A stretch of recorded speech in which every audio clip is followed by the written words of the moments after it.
My name is Edison Titus. I am with the Titus Law Firm. A lot of my firm members are here with me tonight. We do business, real estate planning, probate, civil litigation, and tax, and SEC private placement, meaning like funds, syndications, that sort of a thing. So we are a full service law firm, and we even have an accountant in house. So we can help you along your road of anything dealing with real estate or probate or estate planning, since we're specifically talking about those things tonight. Tonight, the intersection of real estate and probate, what do I mean by that? Anyone who is at all interested in real estate will eventually get to the point where they realize, hey, I can get a real good deal through other people's misfortune, let's call it, right? Divorce, death, probate, um, or bankruptcy, other things as well. But the things that pop to mind are things like divorce, and we don't do family law. I have a great referral for you if you need it. But when it comes to probate, when it comes to death, what are the things that you encounter the most? And if you're a buyer, how can you capitalize? If you are a seller, how can you not be capitalized upon? If you are a real estate agent, how can you best serve your client, whether you are a seller's agent or a buyer's agent, when you realize that there's a probate issue, right? And just in general, what do you do? So to start, let's answer the question of what is probate. In a very, very simple way, probate is taking the belongings of a person who has passed away and transferring its ownership to the individual or individuals who are alive. That's it in its simplest terms. Now, probate does imply a couple of things. It implies that you're going through the court system, right? If you are not going through the court system, it is passing outside of probate. And there is one thing that's particular to Texas, as far as I know, that is kind of probate, but kind of not. And I'm sure any real estate agent would, they love affidavits of heirship. That's not really, it's a probate, but it's not a probate. It's passing outside of probate, but it's not passing outside of probate. But we'll get to that. So in general, probate is someone's passed away and you got to take their items and pass it into the people who are still living. So going next is, testate and intestate. All that means is you either have a will or you don't have a will. Long story short. Okay, so let's talk about heirship first. Scenario number one, right? There are two different types of heirship. There's the affidavit of heirship, which everyone loves in Texas, and then you've got the determination of heirship. The biggest difference is that a determination of heirship passes through the courts, right? You have to get a judge to sign off on it and say that Jane Doe passed away and these individuals or this individual is the heir. Let it be so. Let me swing my gavel. Let me sign off on it. Now that owner or those owners are free to sell it. They're free to encumber it with debt. They're free to treat it as their own, right? If you do an affidavit of heirship, you can technically do the exact same thing. But the difference is the heirs are the ones who are attesting to this along with some witnesses. And just a fun fact, Harris County is number 3 in the nation for real estate fraud. You might imagine that people abuse something like affidavits of heirship because they don't like their sister who did X, Y, and Z 20 years ago. And so they want to put something together, file it into the property records, and see if they can sell it and keep all the money for themselves, and they lied on it, right? There is a lot of skepticism from the more reputable title companies when it comes to affidavits of heirship. Same thing with attorneys. So why am I kind of digging into this? Because this is a tipping point, right? If you do it by yourself, there's a possibility that you can end up with some liability, right? Especially if something's not going the right way, the way that it should go, especially for real estate agents, right? Now, You also need a determination of heirship if you're going to do a independent or dependent administration, but we'll get to that later. Let's go to the next slide. Wills, everybody's favorite thing, especially a lawyer. You please, everyone, have a will. Like, take it easy on your family, and at a bare minimum, have a will. If you're buying a house or if you're selling a house, insist that they get a will. I could die going home tonight, and my family will thank me while I'm dead that I have a will, right?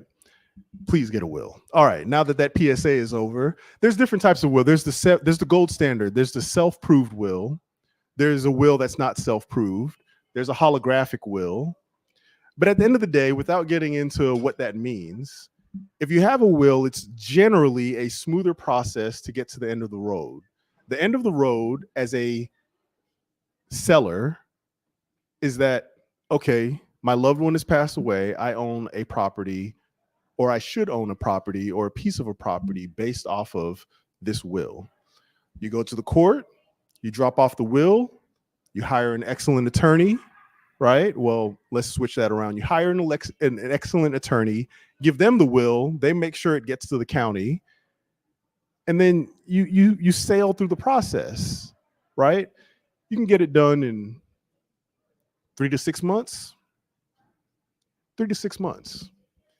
You know it's true because he's wearing a bow tie. And so, boy, y'all a tough crowd. Okay. So, there's no need for heirship. Why? Because I could write a will and I could give all of my property to a bum under 59. I don't have to give it to my son. I don't have to give it to my mom. I could just give it to whoever I want. So no need for heirship. And the deceased must actually own the property. So here's where you get red herrings. What if someone doesn't actually own the property or the full property? A common scenario is, someone is married and it's community property, so they own half of it, and they find themselves willing 100% of the property to somebody when really they only own 50% of it, right? Very common scenario, right? So the deceased must fully own the property, and so that's about it, right? You can contest a will as well. Let me also add that. Are there things that could happen that find yourself in a hot seat where now you have to figure it out? Things take longer, things are more expensive. Yes. But by and large, if you have a will and you are a buyer or a seller, things are much easier, right? So that means just get it done ASAP. Don't drag your feet. Some folks will wait. You have 4 years, yes, but why wait 4 years, right? So get it done ASAP, hire a decent attorney, and just get to the end of the road as quickly as possible. If you are a seller, I would suggest, if you can afford it, get it done yourself. So that way the buyer does not have leverage to say, well, there's this, that, and the other going on. So how about I offer you this lower price? That way, we'll take care of the legal fees and we'll usher it through that process. Don't do that. Just go on ahead and get it done yourself and then sell. You'll be a lot happier with the number. If you are a buyer, then it's the exact opposite. And that's a reoccurring thing. It's all about leverage at the end of the day, right? Now, half of the room tonight will be annoyed with me, and the other half will not be annoyed with me. They'll love me. And at the same time, those roles will reverse as I keep on going. So if you are a buyer, if you find this situation, then that's a way that you can apply pressure. But again, this is not the place that, if someone had the presence of mind to put together a will, then it's probably a situation that really can't be capitalized on in general if you are a buyer. All right, let's go to the next one.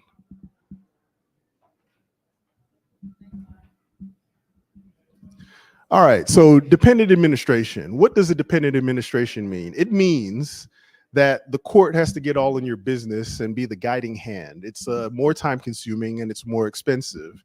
It's most common when parties are at odds, right? You've got that brother and sister who hate one another, and neither one of them want to get together and say, okay, this person, whoever that person may be, will be the independent administrator, and we're going to guide this process to the end, and then we're going to sell the house or do whatever we're going to do with it, right? So now they're fighting, right? Before we get to the fighting, we've got the heirship. If people are fighting in the dependent administration, there is a chance, a possibility, especially if it's a very awkward blended family, adopted, people who were adopted but not the right way, sort of a situation where now you're going to be fighting in the heirship about who actually is an heir, right? So what do we have now? We have make sure that the deceased owns the property, right? Then we have make sure that the heirs are actually the heirs. And if there's an heirship proceeding, that there's a likelihood that those folks are going to be the heirs, right? Then you have the dependent administration where folks are now fighting about who should get what percentage and all that sort of a thing. And this can be compounded if a certain amount of time has passed, right?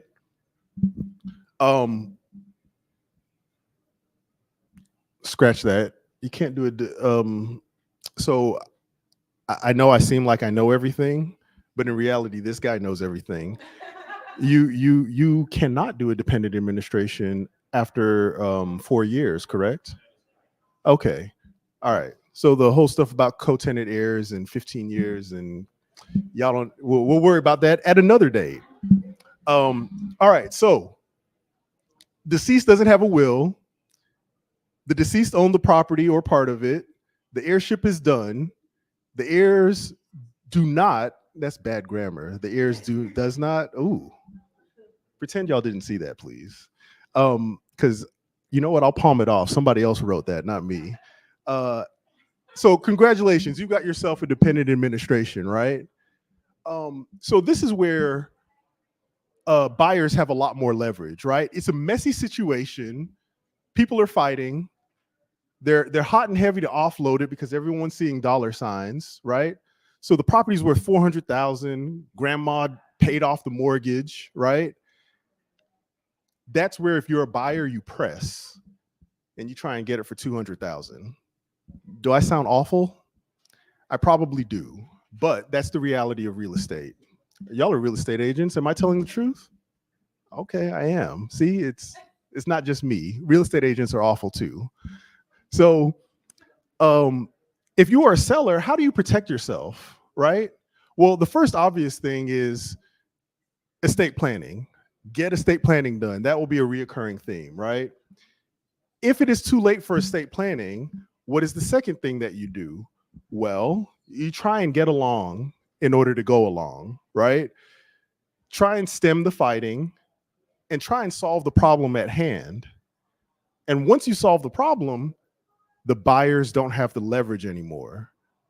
But if it's a $400,000 property, you're all hating each other and you want to get, you know, if it's 4 of you, you're 50,000 in hand, quick, fast, and in a hurry, let them sort out the mess.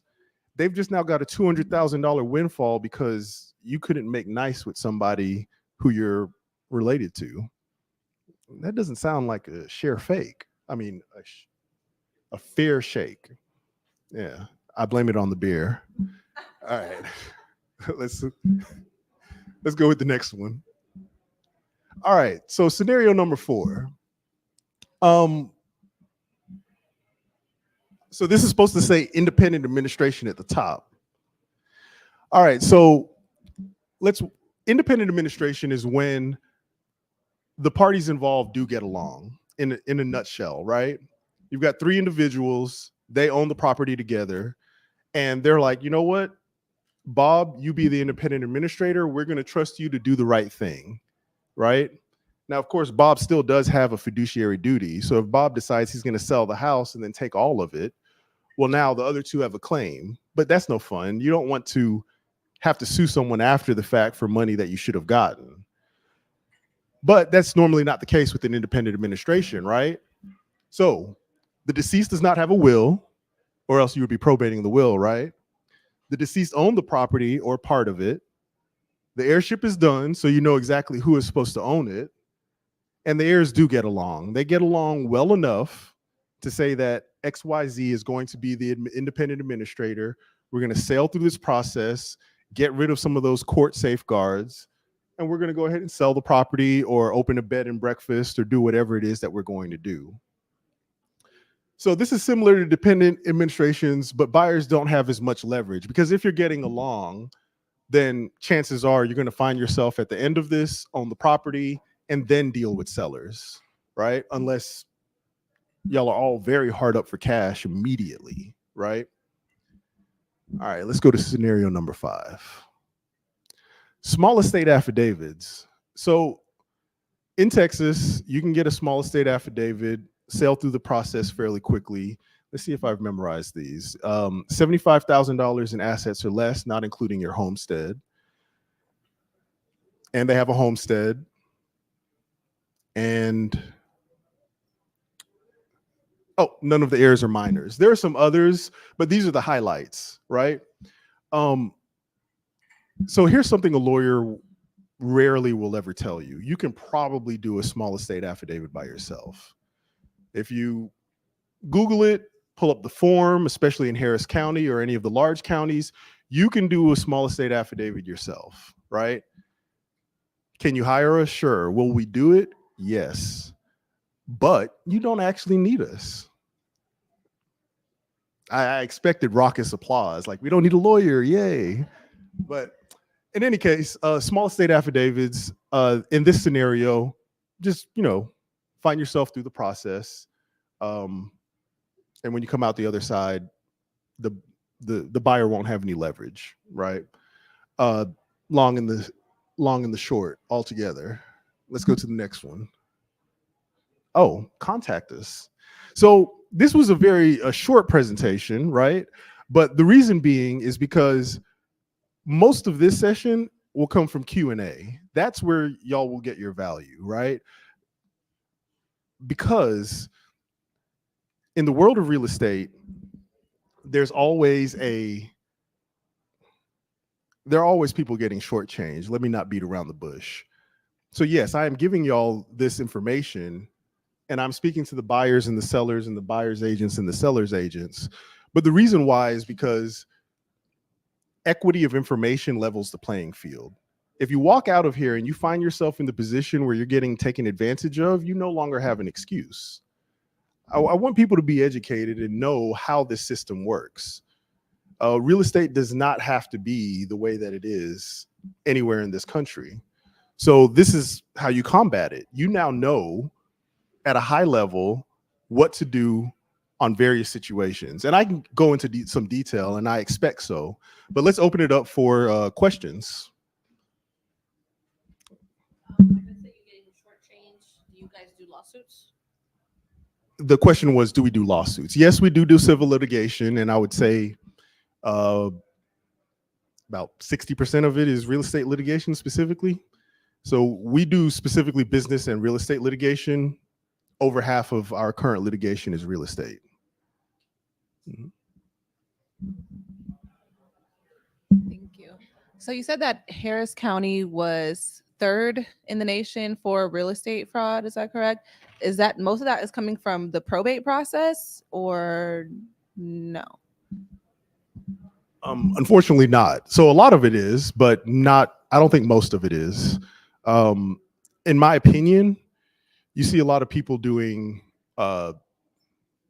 just flat out forgeries, and it's like partial forgeries, but forgery nonetheless, that leads them to the end of the road.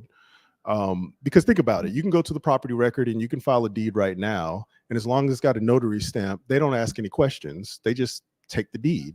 So I can drop a deed right now, say that Alexa here granted me the deed. She's the grantor, I'm the grantee. Forge her signature, find some unscrupulous notary, stamp it, go down there and file it for a few bucks. And if she doesn't notice, because I mean, most of us, we all check our properties in the real estate records once a week, right? Sometimes 2 times a week. See, he gets it. But for the folks who do not do that, What if I pull off some stuff on Alexa's property in the meanwhile, and the title companies, they're going to assume that what's in the property record is correct. So now I've went and refinanced her house, took out a bunch of debt, and I'm gone. And she's trying to figure out what she can do about that. Not an attorney, but I would imagine this would be the actual fraud with potentially years in prison. So my background is a couple of almost 3 decades in New York, and I've never seen that many title agencies, title companies on every corner as it is here. So that obviously is related to what you're referring to. And 8 years later, I'm still amazed. It's got to be a huge business. And you said unscrupulous, but that should carry several years in prison if somebody gets caught for forging a signature of his or her aunt or grandparent and filing a false title, right? But yeah, I mean, there's no but. You're correct, but not to get too deep into the weeds onto the civil litigation side. But at the end of the day, proving something is not always as easy as you might imagine. And even before you get to proving, there is the question of if you can even find said person. And then you have to ask yourself, if you find said person, do they have anything for you to recover? So it's the less pretty side of law. More questions? I feel like I've killed the mood. You have a happy question? Maybe. Oh, okay. Well, let's get a happy question first. Okay, I was gonna ask about the wheels. So if my mother, for instance, in this example, she's passing me her house, she doesn't have a will. Can she just build a will herself and take it to the court? Or does it even matter? And because she's giving me her house anyway before she passes. So she doesn't even need a will for that, right? She's giving you the house while she's alive? Mm-hmm. The short answer is no, she does not need a will in order to give you the house while she's alive. But I guess my question is, does it even make a point in having that documentation pulled up? I mean, initially she was talking about having that filled out just so she can give me the house. But now it's like, if you're going to give it to me now while you're alive, we don't need to do this.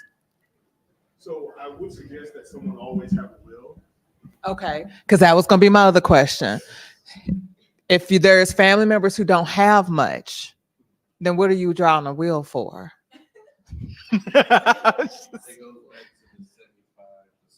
Because I could just do that instead of them drawing up a will. That's true, but point of clarification, you're saying that for your grandmother, or you're saying just in general, if a family member doesn't have very much, why would they have a will? Yeah, that one was in general. Okay. Well, the first thing that I would say is you never know what someone has until they've passed away. I'm speaking from personal experience with family, like shocked the hell out of me, right? Or why were you living like that? Like that type of shock the hell out of me. All the way to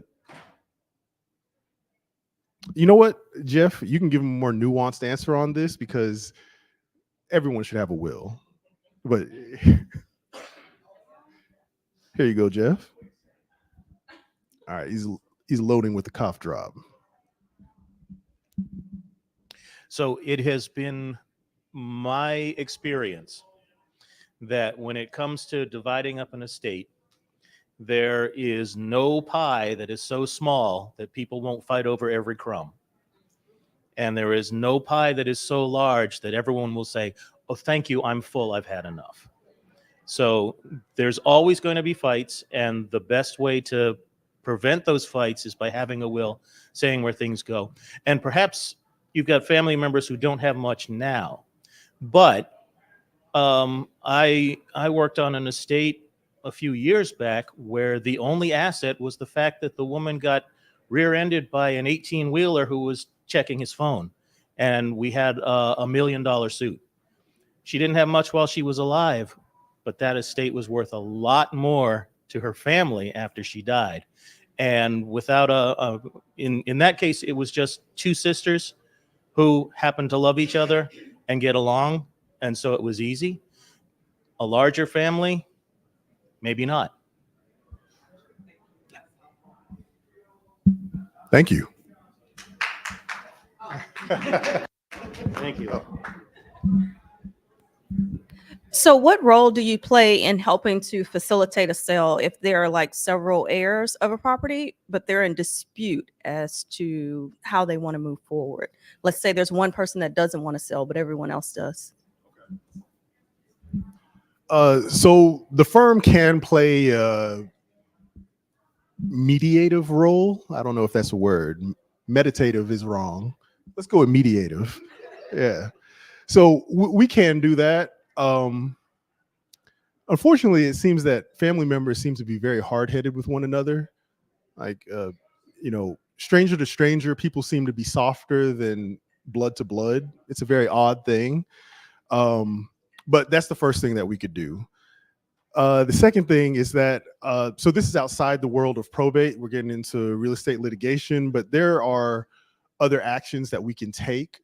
So for instance, you want to sell, no one else does, we slap a partition action in there. So once we get everything settled as far as heirship and maybe the, dependent administration, well, partition is one of the few things that an attorney can guarantee. A partition? A partition action is, so it's an action that allows the court to say, hey, you folks own a piece of land together, a home. It's smaller than a certain size. It usually is single family homes. If you have 120 acres, they can cut it up and say, you own this piece, you own that piece. But, a 5,000 square foot lot with a house, you can't do that, right? So the court will say, all right, let's assume that there's two folks and they can't get along. Hey, person A, you've got to sell your interest to person B.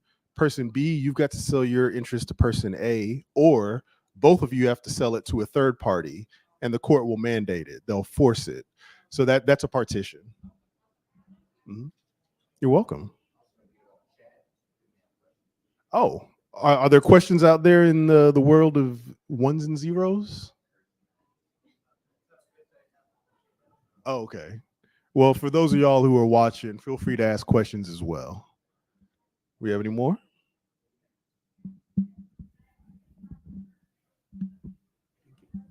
It's actually not a question, but sort of an advice right along with what you keep saying, have a will, and then you might repeat it one or two more times, have a will. As a financial advisor who was involved in, quite a few cases of planning the transition of not necessarily wealth, not massing wealth, there's a simple thing that you can do even before you go to the Titus law firm and have a will written up for you. Have all your bank accounts, investment accounts, everything that operates by law, have the beneficiaries named. Your 401k at work, your bank account, everything. Just literally just sit down one day. I know it's something nobody wants to do, but just sit down and make a list, regardless of whom you're planning to, with the help of a will produced by your firm, or, there are competitors probably, but by your firm. But seriously, just have everybody named as beneficiary with the name, social security, and date of birth, and that'll make the process so much simpler. I sadly went through that in my family. The second I had that, I did that for myself. Whomever I'm leaving it to, everybody's named in the proper way. It has to be done. Interesting you say that. We signed a client today who had no need for probate services if it weren't for the fact that it was his ex-wife. If it weren't for the fact that his ex-wife did not have beneficiary slots on her accounts that did not have anyone named, that was the only reason that they needed to go through the probate process. Yeah. Oh, got a question right here.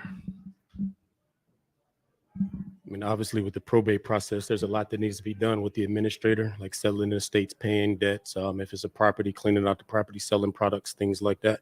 With your firm, where does your role start and stop in referencing to helping the family?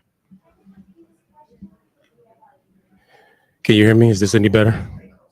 Okay. I was asking in respect to, obviously, when a estate has to be settled, there's a lot that needs to be done with the family. They have to settle the estates as far as paying the debts. They have to find heirs. They also, if there is property, they need to clean out the house, or to be selling things that has to happen to be able to take care of all these things. So I was asking, where does his firm start and stop in respect to helping the individuals? So there's a lot of things that we can help with. Everything you just named, that wouldn't be a good use of your money or the estate's money, right? So could we help with making sure that Susie gets great aunt Linda's jewelry, like the will said? We could, but I don't think that you want to pay us our hourly rate in order to make sure that that happens. The administrator is a fiduciary duty, has a fiduciary duty. So once the court says, hey, you are the administrator, the more technical things we'll help with, the court things. And if you want to use us for some of the more granular things, that's great. That's great for my pockets. But again, I wouldn't suggest that. And you heard it here first, the lawyer turning down money. All right.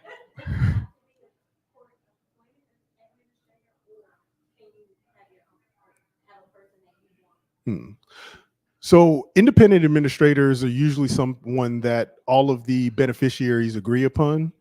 Dependent administrators can be one of the beneficiaries or someone who's not a beneficiary that the court appoints.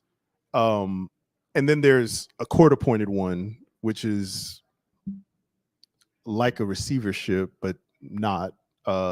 Someone who's completely unrelated, not a family member, not a beneficiary. But that's an extreme. Well, I guess it's too common to call it an extreme, but let's just call it an extreme. That doesn't happen as often as, a plain vanilla independent or dependent administration with a family member or a beneficiary acting as the administrator. And the major difference between a dependent administrator and an independent is an independent can act without having to ask permission from the court, whereas a dependent must get permission for everything through the court. So it takes more time, it takes more money. To double back to your question, in both scenarios, we can help as much or as little. But in general, once someone's named the administrator, there are some things that, again, I would pause to take your money on something that we're not necessarily needed for. Correct. I'm just going to make a shameless plug for my company, but we fill the gap. We step in that gap. If you have a really busy executor or somebody who just gets so emotionally triggered by dealing with anything with the estate because it's an especially traumatic death, I step in and work alongside the executor and do some of that boots on the ground work. So if there's a house full of stuff and the administrator just cannot deal with it, I do it. Again, I'm not a fiduciary, so I don't sign paperwork. I don't move money. I don't do anything like that. They stay behind the wheel, but we can take a lot of that administrative work off their plate. That's good to know. I do that. I work alongside executors as a very specialized administrative assistant / project manager, and I help take a lot of the work off their plate and trustees too. I can help trustees with selling property, things like that.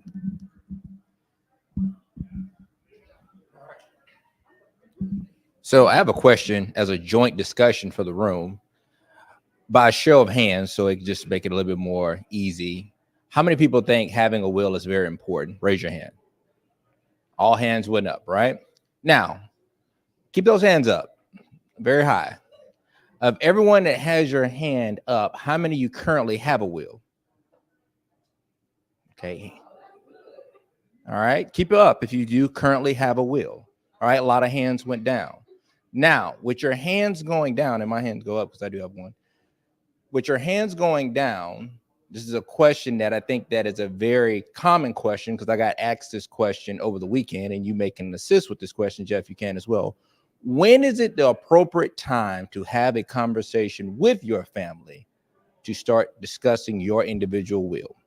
And I'm gonna kick it off to you to see if you have a suggestion for that. One more question. The ones who had their hands up remaining, I would like to ask, put your hands up. The ones who had it remaining, who has had their will updated in the past 12 months? Oh, wow. Okay, y'all are on the ball. Okay. Y'all don't even need to be here. Show them the door. I thought I was gonna get y'all, but I guess not. But the best answer, my opinion on the answer is now. Now is the best time to talk with your loved ones about your will, about your estate planning. Some folks like to hold it close to the chest. I never really saw the point in that. When you're gone, and you don't want to have had a will and it's squirreled away in some deep dark corner and no one knows where it is, how to find it, how to get to it, that sort of a thing. But that's my opinion. Let's talk to Mr. Jeff Cassavant here. One of the things that I regularly do on my Facebook feed is I watch the parents, because they love to post pictures when their kids have birthdays. And it's like, oh, this young lady is 18 today. And I say, here's what you need to do. Make sure she goes to register to vote. If it's a he, make sure he goes to selective service and registers as well, because that'll bite him later on. But and then make sure that they sign medical and financial powers of attorney, because now they're legal adults and you don't have any authority to do anything for them unless you have those documents in place. And so 18 is when the time has come to talk about these things. But other than that, I mean, the best time was 2 weeks ago. The second best time is now.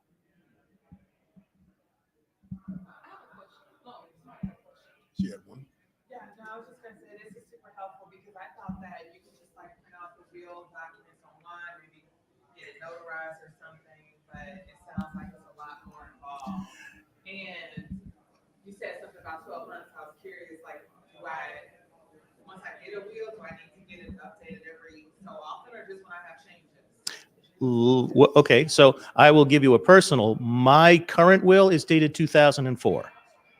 And we've had a kid since then, but we planned ahead, and so our will has built-in stuff for that. You can print out something from the net, etc. We love it when you do that, okay? Because even if you do everything right, it's still going to cost you the same to probate it as if we had done a professional will for you. So all you've saved is the cost of that will. If you do it wrong, cha-ching. Okay.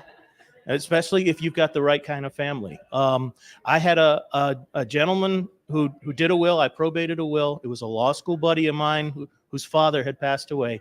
And he did a will from the internet, set up a trust, appointed a trustee, gave all these wonderful descriptions of what the trustee could do, and never named any beneficiaries. And the judge was like, is there a page missing? I said, no, Judge. There's no page missing. He got all the way to the end and then left that blank.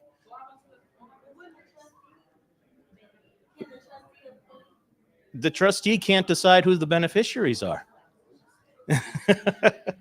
So, I believe it was.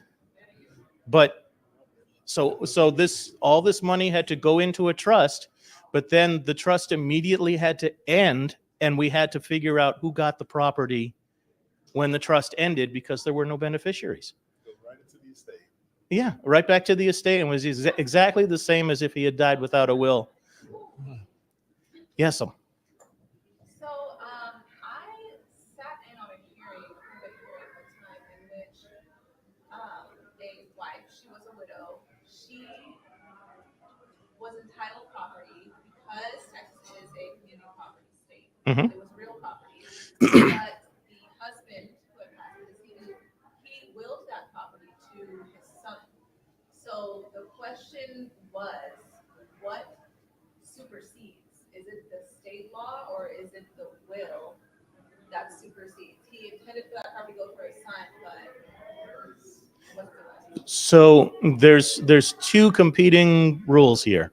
The first is that a person can never will away anything more than what they own. So even though he said, I give this whole house to my son, he could only give away his half, and the wife would retain her half. But there's something called a widow's election will as well, where you actually put the widow to the test and say, do you want to take under this will or just take your community half? And you choose which way you want it to go. And those are getting much rarer these days. Of course. Wait. You don't know. Oh my gosh, I have a mic. Sorry, I like to play. So in the event that that happens, let's say the daughter, gets the mother's half of the house. Does the husband now have to sell the property so that we can split the proceeds, or what? How does that? Okay. I don't know. Thank you. Okay. So so if we're talking about the homestead property, Texas has a statute that's built in that protects surviving spouses that said they are entitled to live in the homestead for life, and it can't be sold or partitioned out from under them as long as they continue to occupy it as a homestead. Once the surviving spouse moves out, then the property can be sold, and even by a forced partition sale as needed. All right, I'll give this back to you. Can you support with wills for people out of state, or do they need to be in the state of Texas? So you mean, can we draft wills for people who don't live in Texas? No, most likely not, because if they live out of state and they own property out of state and whatnot, you have to go. Yeah, they're domiciled there, right? And Louisiana may as well be another country. So,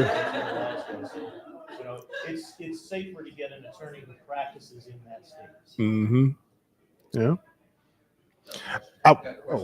Okay. So how exactly does that go then? If the person, so the surviving relative is in Texas, let's just say the property's in Texas, but the decedent lives somewhere else. Well, how does the law firm help with that? I believe we have a case like that. So if someone has, if I'm understanding your question correctly, if they have property in two different states, and they lived here at one point, the will was drafted here, but then they moved away, right? Okay. Right.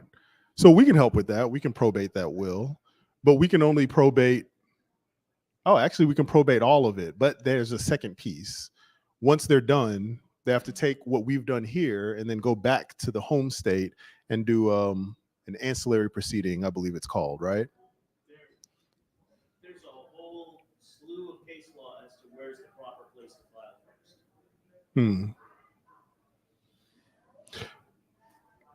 When you hear that from a lawyer, the short answer, that particular phrase, that means that we can still get it done. There's a lot of case law. There's hair on the chest, but we can get it done, is the short answer to that. Yeah. Okay. Two-part question. If I am needing a will done or know someone that needs a will done, what is so great about the Titus Law Firm that I would get my will done here? I have no clue. Before he kills me, I'm joking. Well, if I were to wager a guess, I would say that we're actual people who happen to be lawyers. Lawyers get a bad rap. I'll joke with y'all about money because everybody wants to make money, but I'm not about to skin anybody in order to make a buck, right? We do good work at a fair price. We're open, honest, upfront about it. We're communicative. And when you call, we pick up the phone. In a nutshell, we're here. You're not going to call us and somebody in the Philippines picks up, right? She laughed a little bit too hard. She has an experience. So that's it in a nutshell. We're here, and we're here for you. We're good at what we do, and we're not going to scalp you. Yeah. Right. What was that? Affordable? Yes. Yes. But you know, the interesting thing about affordable is that it is a subjective word, right? I have people all the time who say that we're not affordable, and people all the time who say, I can't believe your prices. They're so cheap. And here we are. Yeah. I do want to put you on the spot. You had a question about trusts earlier. So go on ahead and ask that question. So I'm kind of in a dilemma now to where I'm trying to debate. I spoke with the lawyer last week, but I'm kind of in the situation to where I'm trying to debate on whether I wanted to put an investment property in either a trust or either put that investment property in a corporation that my mom founded that now I'm the president of. And I spoke with the I spoke with the lawyer last week because I was going to do a trust holding company and then have that kind of set up through. But anyway, he told me that was kind of like unnecessary.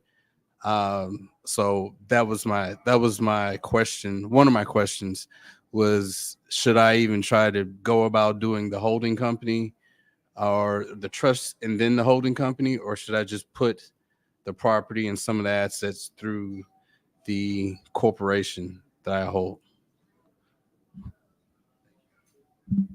So you spoke to a lawyer who wasn't the tightest law firm, so I'm not really answering your question. But if I were to answer your question, I would ask you a couple questions first. That company that you're now the president of, does it generate revenue? Okay, all right. And is its primary purpose to be just a holding company to hold property? To like fix and flip, or to hold, or? All right, so you plan on having underneath that company other verticals underneath it? Don't do a Series LLC. That's free game, free 99. Do not do that. Do not do a Series LLC in Texas until you call me and I say you should do a Series LLC. Do not do a Series LLC.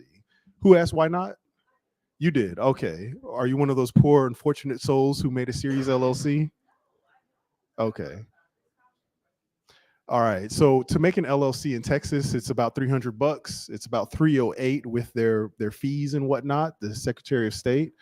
If you and I'm gonna get back to your question. Let me answer this real quick. If you want to save $308 and you start a Series LLC, you're opening yourself to a world of pain. Why? Because case law is not settled. So this is the other side of the coin of what he said earlier. This side of it is when case law is not settled, don't do it, right? If I'll give you two quick scenarios. There's a bunch. But you have a Series LLC and it has an EIN, right? Then you have your series underneath it. A real simple thing that I, as an attorney, would poke holes in all day long is if there's a suit with Series B, right? And you're thinking you have that limited liability protection, but there's one EIN, right? With the master LLC. And there's one filing with the Secretary of State with that master LLC, I'm going to poke holes all day long in discovery in order to pierce the corporate veil and come after all of the assets of all of the series and the master. And if I have a way, I'm also going to go after you as an individual and say that you committed some sort of fraud and take the shirt off your back. which is why you should hire me and not someone else, because you want me on your side, right? So that's just one example. Now let's think about the opposite, right? You've got a series LLC and you've got EINs for all of them, all of the series, right? Okay, now you're safe, right? Theoretically, maybe, right? Because there's still one filing with the Texas SOS, and you have to keep up with all of the rules and responsibilities of each series LLC as if it was its own. Minutes, bank accounts, like everything.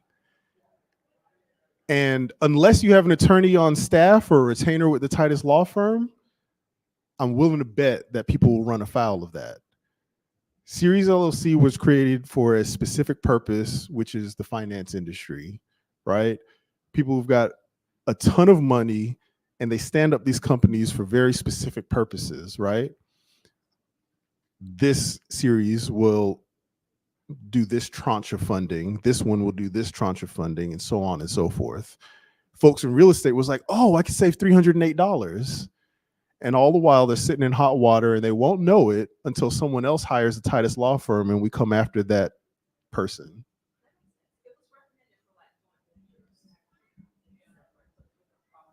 Oh, don't do it. All right. All right. So let me get back to you. Sorry, that's a little pain point of mine. When I hear Series LLC, I see flashing lights. Yeah. Okay, so I'm not gonna, ask you in front of all these folks what you or your mom's net worth is, but I will say this: if y'all's net worth is not like around 15 million, that area, then you probably don't need some sort of like super expensive, like fancy setup, right? Now, if that company was operating, right? So I have a client, they do like 5 million a year in revenue, a business, right? So for them, it makes sense to set up some stuff, right? Now, do they need a living trust and then irrevocable trust and all that sort of thing? No. But it does make sense for them to set up a particular structure for their business, right? So long story short, y'all probably aren't at the point yet where you need to have some sort of the more convoluted a structure you set up, the more maintenance, the more time, the more money, and you want to keep that up, because again, commingling that'll get people 10 times out of 10, right?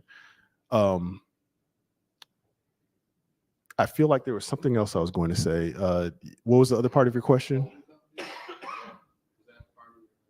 The holding company isn't necessarily a bad idea. It just depends on what you're doing and how quickly you're doing it. If you sit for the next 3 years with a holding company and these things underneath it, and you've got one property and you flipped one other property, it doesn't make sense, right? So what I would say is that, sure, you could set up a holding company and just transact out of that, right? And then as things speed up and you're doing more, then you can fill out the verticals, right? As far as the trust, are you thinking of a revocable living trust that owns the holding company? So that's not a bad idea. Again, there's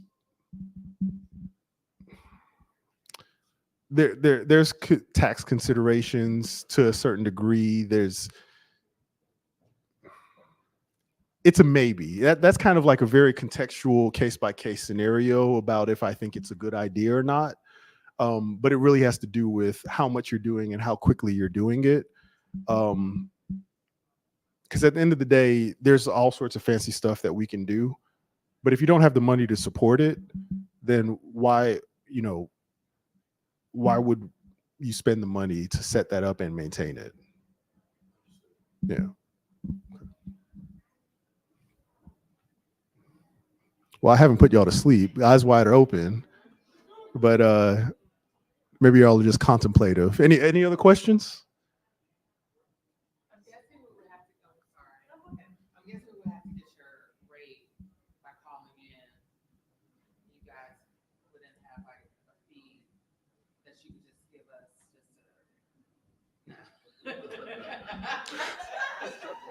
So our billable rate is $5.25 an hour. That was a joke. That was a joke. I meant. Wait, y'all probably assume 525. The joke was $5.25, but all right. So we have different billable hour rates based off of So we have practice area managers. Our billable hour rate is $4.65 an hour. We bill in 6-minute increments, so 1/10 of an hour. We have senior attorneys; they're at $400 an hour. We have associate attorneys at $325. We have paralegals at $225. $225 for paralegals. Our accountant is at $100 an hour. Our in-house accountant, and then and support staff is $50 an hour. So that's non-legal staff. He is not a CPA. Yeah, we have a tax attorney in-house, and so they work in tandem. Do you need a referral for a CPA? Okay, we do. You had a question?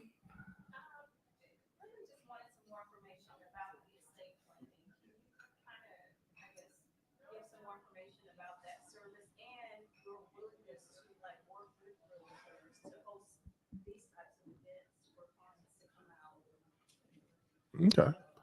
So I'll answer the second question, and then I'll let Jeff talk about estate planning because that's his jam. So this guy right here in the banker suit, the double-breasted banker suit. Hey, raise your hand for me. Yeah. So he doubles as my style consultant, but during the day, he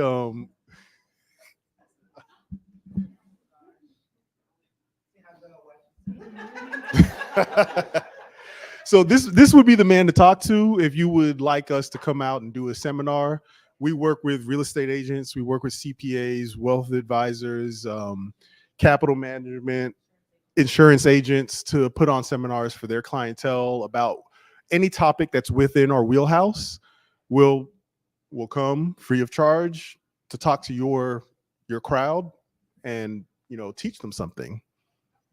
Yeah. All right. So I have a question. What of your most valuable asset is your real estate? And you wanted to maybe just do a transfer on death deed to avoid probate. Would you recommend that? Maybe. So I'm going to pass that off to Jeff. And in regards to Medicaid, Medicare, Nelisha, our paralegal, our expert in Medicaid and Medicare. So, and then if you could also add into your question, answer her stuff on the. Okay. Oh, you weren't listening? I'm sorry. I was trying to get a referral. So, young ma'am here, she was asking about oh.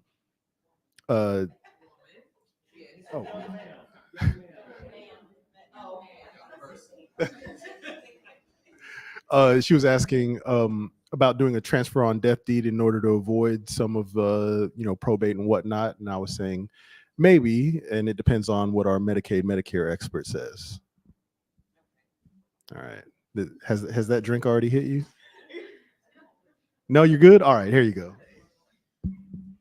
So a Todd and what's common, and also Ladybird deeds are great ways for property to pass out, not only outside of probate, but from the eyes of Medicaid without incurring what's called a transfer of assets penalty. So that is a good way to preserve assets for your family and not have to do unnecessary spend down to qualify for Medicaid. Spend down is, well, let me back up. So to qualify for Medicaid, there are stringent income and resource caps that vary based on your marital situation, whether you're considered an individual, spousal, or couple. And to fit in those guidelines, depending on the amount of assets you have, a lot of couples or a lot of people have to do unnecessary spend down to get under that minimum. So without the guidance of an attorney or professionals that are well versed in what you can spend down on to be not only Medicaid eligible, but also preserve the assets for your family, you can spend a lot of money and a lot of assets unnecessarily. And when you do pass away, your family will be left with nothing.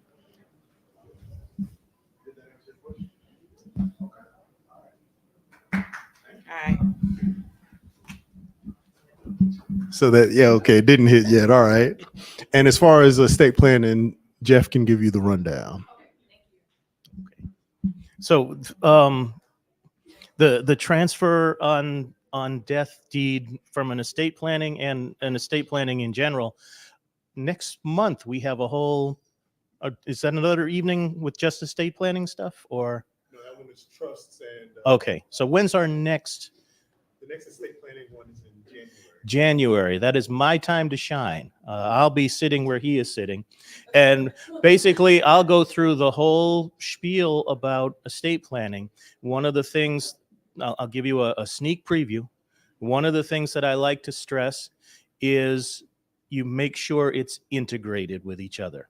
Okay? So if you've got a transfer on death deed, don't have a will that gives that property to someone else. Because either way, someone's going to be disappointed, and there's going to be a whole lot of bitter tears along the trail. So that's the kind of stuff you want to do. We do a stem to stern estate plan. So depending, we'll normally sit down with you and discuss your current family structure, what your goals are, what your fears are, what kind of landmines your family has been laying along the way so we can avoid them if necessary. And then from there, we can come up with a plan that suits you best right now, with the understanding that from time to time, you're going to have to take a look at it and maybe adjust course a little bit. So we can help you create your will, of course, but then a lot of those twilight documents that when you're not dead, but you're not all there. So financial and medical powers of attorney, designations of guardians for yourself and for your minor children. So who's going to be taking care of your kids if something happens to you? That is something that it can be fraught with peril. And I've had a lot of people who have appointed friends to be guardians for their kids, and the friends never knew about it. This is the first that they've learned about it, and suddenly they've got to make some hard choices right away. Depending on your own particular circumstances, we can discuss setting up a trust while you're alive, or building a trust into your will so that your estate is kept in the family and doesn't get lost to non-family members by not planning ahead. All right. Do you take care of trust funding in-house, or do you ask your client, do you write up the trust and then they go home and fund the trust? We take care of trust funding for some assets. Okay, so we will assist them in retitling assets into the trust, especially real property. So we'll do those deeds, not a problem. If it's investment accounts, we'll work with the client. If they bring us the standard forms that they can't quite figure out, we'll be glad to help them complete those as well. Entities as well. Oh, and entities. So how do we get updates about the future classes that you have? You said you have a state planning in January. Where's our man in the double-breasted suit? He stepped out for a second, but he's the man you want to see. He's our marketing guru and our social media manager. Ma'am.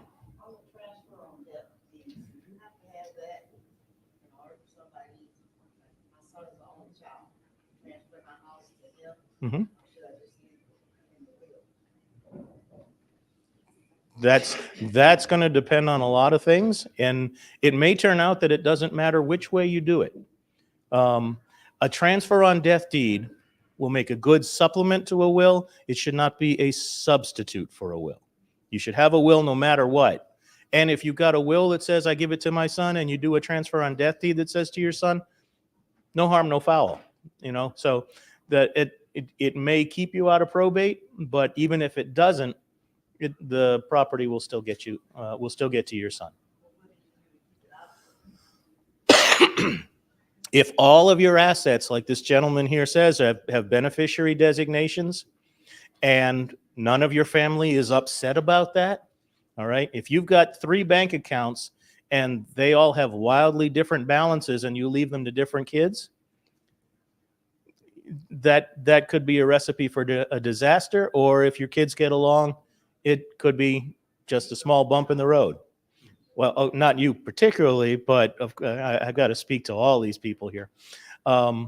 So we will help you plan the best way we know how, and then it's just a matter of correcting course as we need to. If I were to drill down, ma'am, I would ask bank accounts, real property. You have both of those, right? Safety deposit box? No? Okay. So let's assume that that's all you've got. If all of your accounts, brokerage, retirement, bank accounts have beneficiaries on them, and you have a transfer on death deed, you should still get a will. Okay, you have a will. Because at a very minimum, even if you just have, it escapes me, a residual, a will for your residuals, anything that's unaccounted for, anything, maybe you bought a lottery ticket on Monday and passed away on Friday and you won, God forbid. The will would cover that, right? So yes, you can have a Todd, and yes, you can have all your beneficiaries set, but you should still have a will.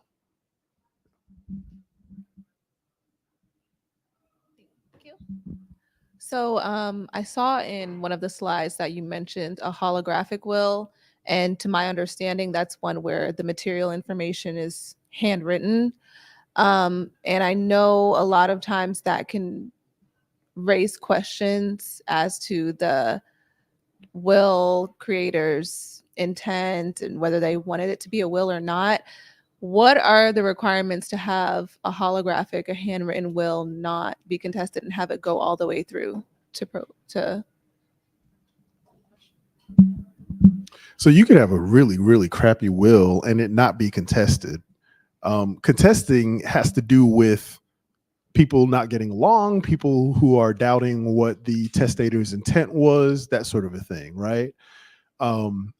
And the more clear a will is, and the more it follows the guidelines of what Texas needs and wants, the more likely it is to fly through probate without a contestant. As far as the actual terms of the will that Texas would like to see, I'm going to pass off to this guy with the bow tie.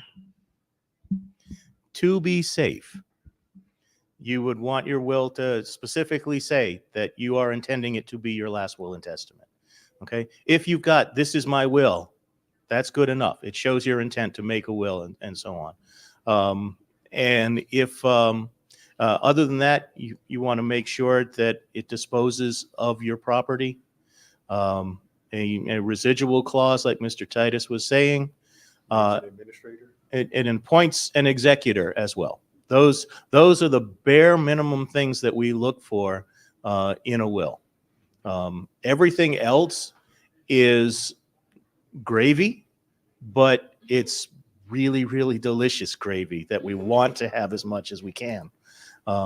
So one of the cases that I learned about in law school was a farmer who had an accident on his back 40 and was pinned under his tractor and wrote the will out on the fender of his tractor in his own blood.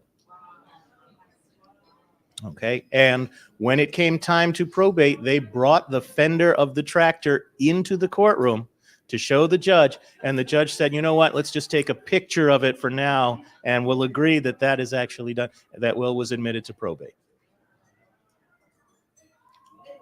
The testator incorporate like a contestation clause within their will as well? There are two ways to do that.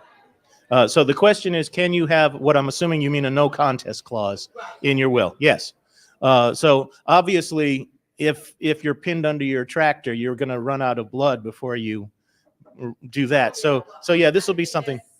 But yes, there's two things that I try to put in all my wills. The first is the no contest clause that says if anyone contests this will and tries to say it's invalid, then please treat this will as though they had died before me with no children. Okay, so they can't even contest it knowing that, oh, even if I lose, it'll go to my kids. No, it won't. Okay. The downside to that, of course, is that clause does not deter someone who's left out of the will altogether. So if you want that kind of stick, you got to put a big enough carrot in there. The other thing that I like to put in is a PITA clause. Okay, PITA, P-I-T-A, pain in the ass. Okay, it basically says if anyone screws with the executor and digs their heels in and so on, and it makes it more expensive, the executor can take those extra fees and charge it against that person's share and not off the top. So, you know, if you want to put up a fight, that's fine. Your slice of the pie is getting thinner and thinner. And when it reaches zero, we'll let you know. All right, I'm going to hand. Sorry. Yes. So, is there any reason we didn't mention the movement of title administration? So I didn't mention it because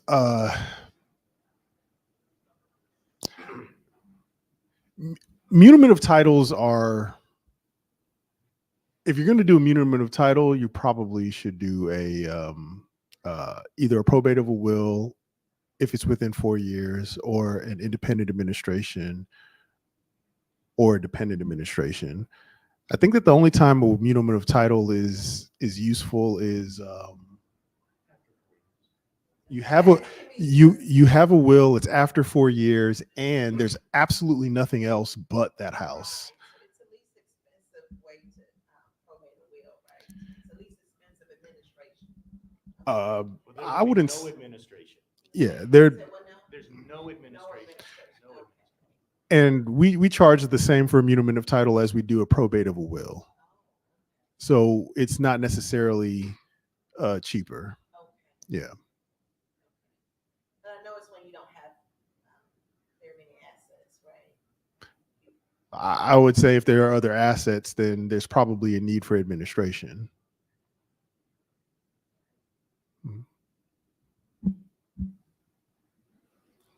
What time is it? Let's see. Boy, y'all kept me out past my bedtime. All right, so that means we all got to go drinking. But you know, it's 8:45. We still have a little bit of time to kill. So instead of you know, talking to y'all for the next 15 minutes, how about we, you know, enjoy each other's company? We can all mix and mingle a little, or if you don't like us, you can just leave. You know, one or the other. Then you know. But I thank y'all for coming out. We have another one coming. You know what? He's better at doing the plugs. But we do have one coming up in November. Here you go, Tim. Yeah. So we do have another event November the 8th in this same room, same location. It'll be regarding around everything you need to know around trust. So if you have a lot of questions around trust, what to put in it, how to structure it, how to maintain it, that will be a great event you need to come to as well.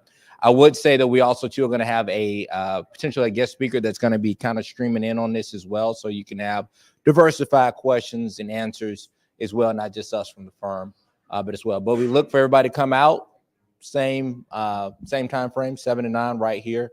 And so hopefully this location was easy to find for everyone that came. Not for myself. Okay. Was this your first time here? Yes. Okay. Well, see, it's not your last time. So it's your first. There you go. Right.